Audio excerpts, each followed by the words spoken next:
Hello everybody, welcome back to our Reset Info channel. In today's video, I will show you how to easily manage the prevent black and white printing noise on your CANON i-SENSYS MF657Cdw.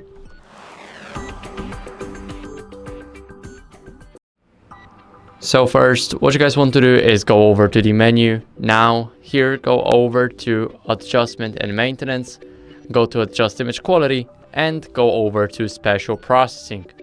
Here, we need to scroll all the way down until we see Prevent Black and White Printing Noise right at the bottom.